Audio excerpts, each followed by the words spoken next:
হ্যাঁ দর্শক, আমি এই মুহূর্তে অবস্থান করছি একদম কুড়িগ্রাম জেলার ফুলবাড়ী উপজেলার নাওডাঙ্গা ইউনিয়নের খলিশা কোটাল সীমান্তে।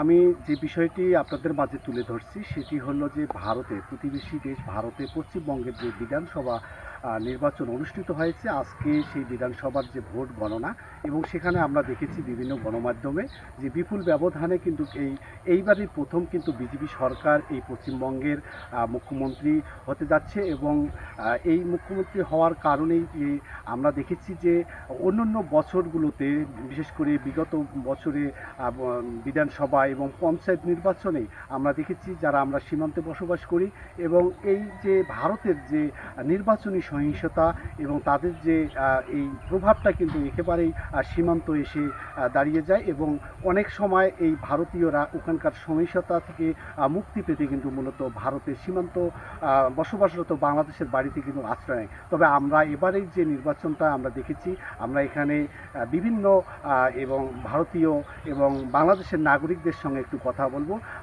মূলত তারা এই সীমান্তে পরিস্থিতি নিয়ে তারা কি বলছে। বিধানসভার যে নির্বাচনটাই গত ইয়াসে এবার সুস্থ শান্তশিষ্টভাবে হয়েছে। সীমান্ত এলাকায় মানে খুবই শান্তশিষ্ট আমরা বসবাস করতেছি। এই তো এখন পরে যে কী হবে যাবে সেটা পরে আমরা বলতে পারবো না, সেটা পরে পরবর্তীত ঘটনা। এখন পর্যন্ত শান্তশিষ্ট আছে। মনে করেন সীমান্ত এলাকায় আমরা বসবাস করি, বর্ডার এলাকায় আমরা ভই আছে, আবাদ টাবাদ করি। যাই হোক, এটা পুলিশ হামকি টামকি দেয় না, এটা এই জন্য আমরা শান্তিতে যখন থাকতে পারি। পরবর্তী যে সরকার যে কি হবে এটা তো বলা যাচ্ছে না। এখন যে ক্ষমতা ভালো ছিল, তো বর্তমান দেশ পূর্ণভাবে শান্তিভাবে চালাইছে। বর্তমান এখন অন্য সরকার আসছে, এখন যে কি যে করবে, এখন ভালো করবে না কি করবে, এখন আল্লাহ পাকেই জানে। গত ভোটে বেশ কিছু ভারতের মধ্যে আন্দোলন, মারামারি, কাটাকাটি, মানুষ মরামরি হয়। এবার যে ভোট হলো বিধানসভা, ইনশাল্লাহ খুব সুন্দরভাবে ভোট হয়েছে, সুস্থভাবে ভোট হয়েছে। কোনো কাটাকাটি, মারামারি এ পর্যন্ত কোনো বোঝা যাচ্ছে না। ভোটের রেজাল্টও হয়ে গেছে। এর পরিবর্তে কী হবে এটা বলা যাবে না। এইটুকু। আমরা বালারহাট খলিশা কোটাল সীমান্তবাসী পশ্চিমবঙ্গের বিধানসভা নির্বাচন উপলক্ষে এখন পর্যন্ত কোনো সহিংসতা বা মারামারি, হানাহানি, অগ্নিসংযোগের কোনো খবর আমরা পাইনি। এবং সীমান্তের বাইরে যারা যে ভারতের বাড়িগুলো আছে তারাও এখনও আমাদের এদিকে কোনো আশ্রয় বা প্রশ্রয়ের জন্য কেউ এখনও সাহায্য সহযোগিতা চাইনি। এখন পর্যন্ত পরিবেশ শান্ত আছে। যে বিধানসভা ভারতে হয়, হ্যাঁ, মোট কথা ডাঙাডাঙি, ফাটাফাটি, মারামারি হয়। এবারে বিধানসভা হচ্ছে, হ্যাঁ, খুব শান্তিপূর্ণভাবে হচ্ছে। আমরা যে সীমান্তে থাকি, আমাদের বাড়ি এটা হলো ইন্ডিয়ান বাড়ি, এটা হলো আমাদের বাংলা বাড়ি।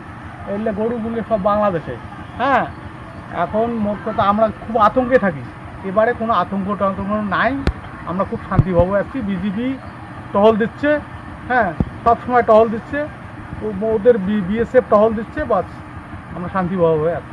বিধানসভায় যে বর্তমানে ভোট রানিং চলেছে বা হিসেবেও চলেছে, এতে কোনো উত্তেজনক দেখা যায় নাই এবং দেখা যায়। এরপরে যে কী হবে তা বলা যায় না।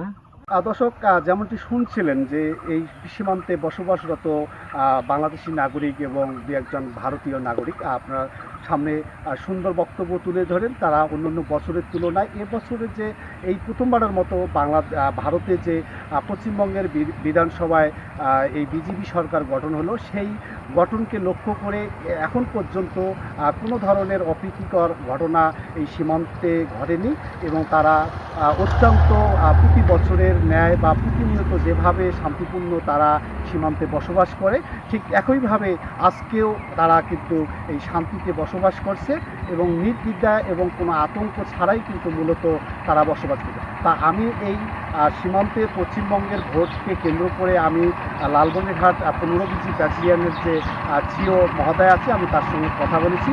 তিনি জানিয়েছেন যে তারা কিন্তু প্রতিনিয়ত যে তাদের যে রেগুলার যে বিজিবির যে টহল সেটি আছে, এবং যাতে কোনো ধরনের যদি কোনো অপ্রীতিকর ঘটনা ঘটে সীমান্তে, সে তারা কিন্তু বিজিবির পক্ষে থেকে কিন্তু তারা মোকাবেলা করার জন্য তারা সবসময় প্রস্তুত আছে, এবং সীমান্ত যে স্থিরতা বা নির্বাচনী ব্যাপারে তারা কিন্তু তাদের যে গোয়েন্দা বাহিনী আছে তারা কাজ করছে, তেমনটি কিন্তু জানিয়েছেন।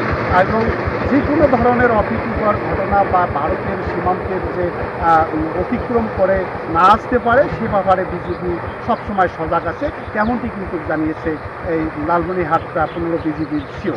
তো দর্শক, এই ছিল এই ভারতের এই বিধানসভা নির্বাচনের পরবর্তী সময়ে যে বর্ডারের সর্বশেষ।